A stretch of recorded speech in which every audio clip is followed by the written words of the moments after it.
All right, so we're going to go ahead and look at this first problem. It's a problem about me. Mr. Griffin loves to drink coffee. He drinks 13 and 8/10 ounces of coffee each day. His cup only holds 6 ounces of coffee.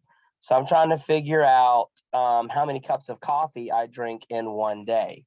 So first thing I'm going to do is write down. Now, first thing I got to do is make sure I know what is being divided. Am I dividing the 6 ounces of coffee or the 13 and 8/10 ounces of coffee?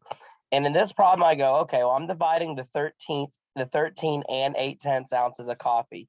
So I go ahead and I do 13 and 8/10 divided by 6. Now you're going to find with dividing decimals, it is very important to make sure you put the right number where you need to first. So that's very important. So first thing I'm going to do is I'm going to set up my big 7 like I normally would. So I'm going to put my 6 on the outside, 13 and 8/10 on the inside. Now make sure you are following along in your notebook. Remember, we learn by doing, even if I'm not doing it with you in person. So when we're dividing a number with a decimal by a whole number, that means if the decimal comes first, the whole number comes second. We ignore the decimal when we divide. We're going to leave it there, but for now, we're going to treat that like 138 divided by 6.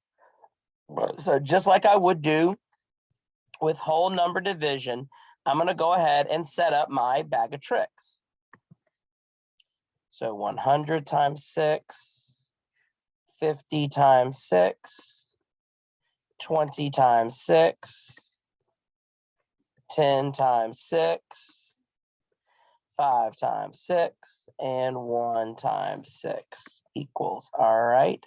There's my bag of tricks. I'm going to answer each one. So I know 100 times 6 is 600. 50 times 6. So I know that 6 times 5 is 30, so that makes it 300 with the extra 0. 20 times 6, 120. 10 times 6 is 60. 5 times 6 is 30. 1 times 6 is 6. All right, so there is my bag of tricks, all nice and set up. Now I look to see which one I can use. And I can tell that I cannot use 600, because remember, I'm treating that like 138.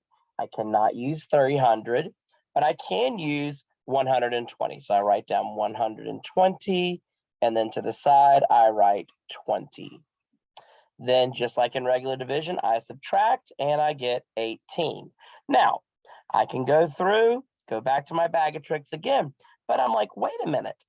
I know that 6 times 3 equals 18. So I'm just going to go ahead and use my 3 down here, write down my 18 here, subtract, get 0, my hero the 0, add the 20 and the 3, and I get 23. Now I'm going to show you where I put this because this part is very important.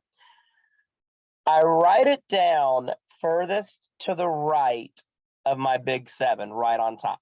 Okay, so I put it right above my big 7.